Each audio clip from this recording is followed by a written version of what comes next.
Slurpty Derp, volume 3964. The Chronicles of a Slurping Sound Designer. Get your slurp mug now.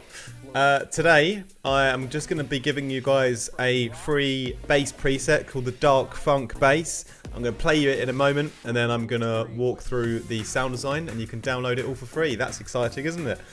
By the way, congratulations for still being alive. That's always something to be grateful for.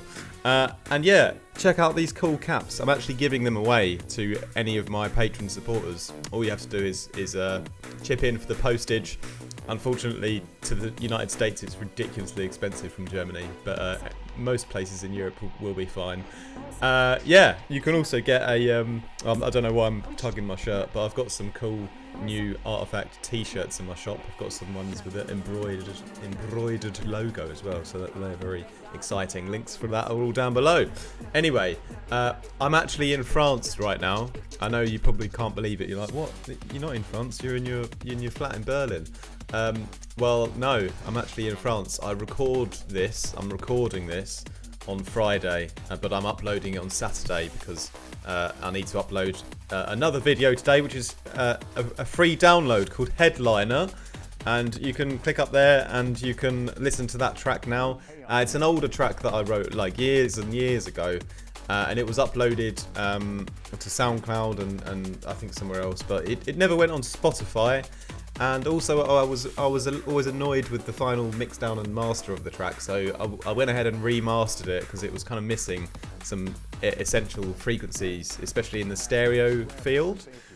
So I went ahead and remastered it, and yeah, just wanted to upload it as a free download for you guys. So feel free to grab it.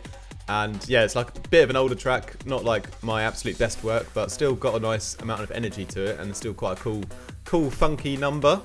And yeah, it sounds a bit better. I've remastered it now. My plan for this year was to release one track per month, one new track per month, but I had this RSI in my wrist the last month, so I was not able to produce. Thankfully, it's really sort of cleared up now, so I've made a start on my next track, so hopefully should have something new out in August. Anyway, sorry for rambling. Let's listen to the Dark Funk Bass.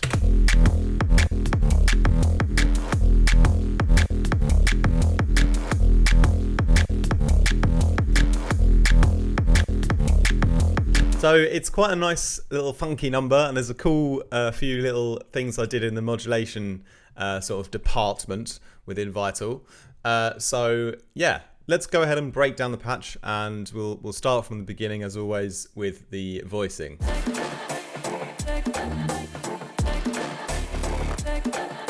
So for this patch, we're going to start off with a triangle, and then we're going to modulate that into a squared off sine wave.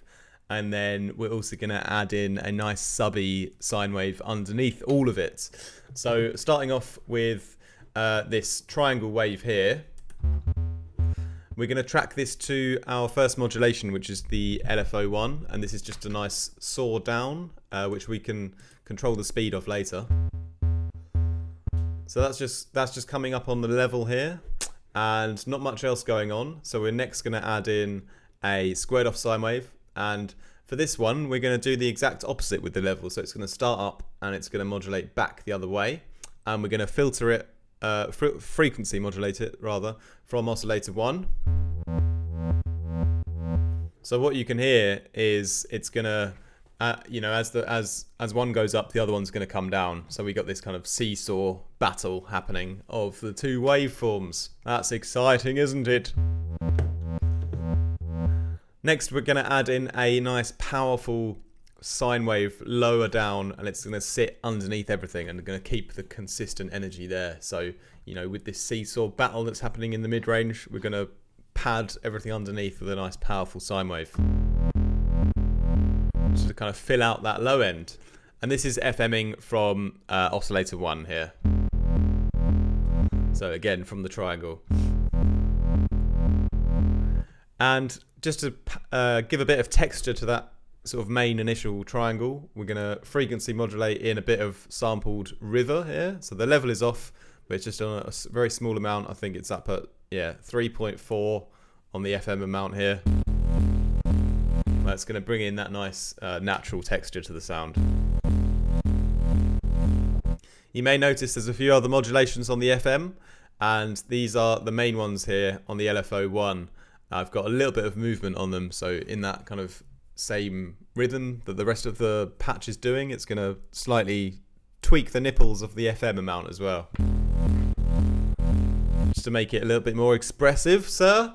And yeah, next up, a little bit of filtering, phaser negative on everything, and I've mixed in the amount of the filter, and I've changed the cutoff a little bit, all on the LFO as well.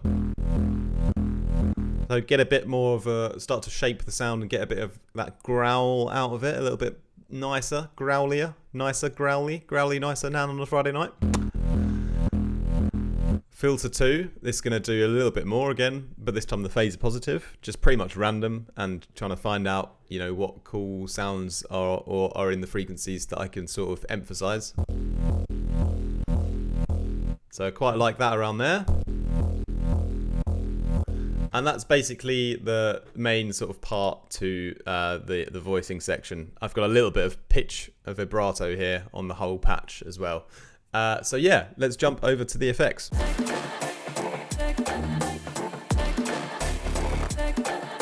So we've already got quite a nice little groove going along with our drums here. So the next thing to do, enhance the sound, quite simply in this patch. A little bit of chorus, like not much on the mix. A little bit of distortion, loving the Seinfeld mode as always. Shout out to Larry David. A little bit of reverb, taking out the low end, turning up the size a little bit, seems to help it blend in a bit nicer.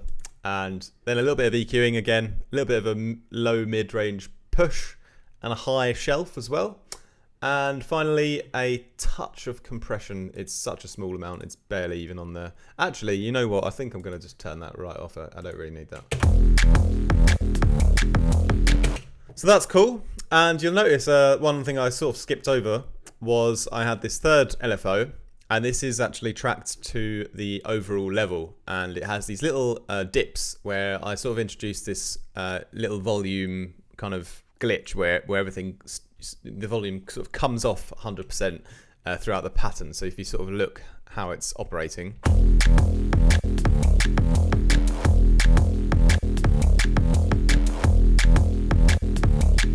just these little kind of volume glitches, almost like little sidechain glitches, but not actually sidechain to the kick. Yeah, so let's move on to also, before we get onto the post-processing, the macros.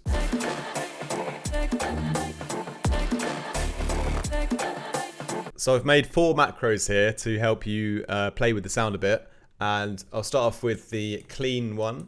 And with the clean and the dirt, it's basically just changing the amount on the FM settings. So if we want to clean up the sound, we're going to FM things a bit less, and it will become a bit more of a basic kind of sound, but nice and clean and powerful still. And if we turn up the dirt mode, we're gonna slightly tweak up the FM amount, so we're gonna get a bit more growlier and a bit more sort of harmonics in the high end will come out. So firstly, the clean mode.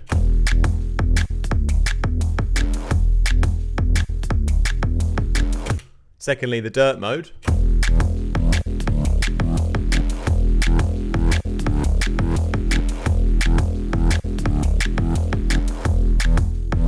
If you use them both together, it would be pretty pointless because they're kind of modulating the same settings. So yeah, one's going to make things cleaner, one's going to make things dirtier. So just use one at a time. And yeah, I like this dirt setting. It's quite nice around here. Then the other one I've got is the speed, and this is just the speed of the kind of main LFO1 here. It's set to dotted notes. You could just change it yourself on here, but if in case you want to just have a few little automations, you can just...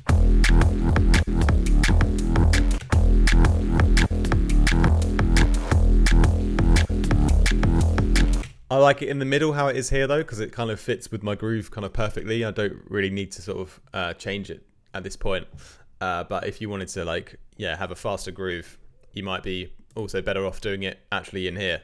Anyway, that was a little bonus macro. And the stereo as well. This is pretty much just going to control the stereo setting here, so we can get a bit of a kind of, yeah, wider effect.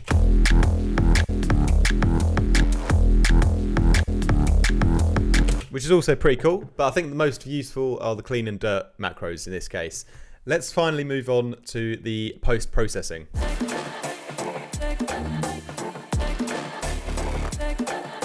So I actually created this as a kind of call and response base to the power cuts from the previous video I uploaded on Thursday.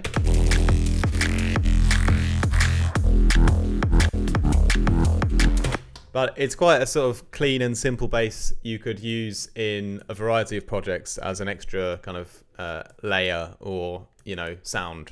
Less of a layer, it's definitely a main sound.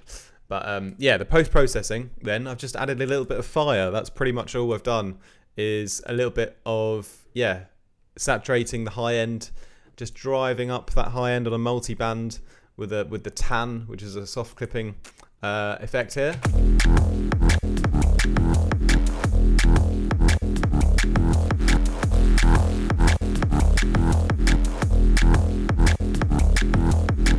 Just bringing out those harmonics a little bit more and squeezing out the juice where necessary. And then a little bit of side chaining on my LFO tool here to the kick. And that's pretty much all I've done in this case. I think the next stage would be I would bounce it out, maybe readjust the groove, and maybe create some sort of affected little layers to pepper in here and there. But that's the dark funk bass. Hope you enjoyed it. Feel free to use it in your own productions. And yeah, wish you guys a lovely, lovely weekend. I'll try to upload some more videos while I'm here in France. Doesn't look like France. Will be France soon though. Yes. Anyway, don't do anything I wouldn't.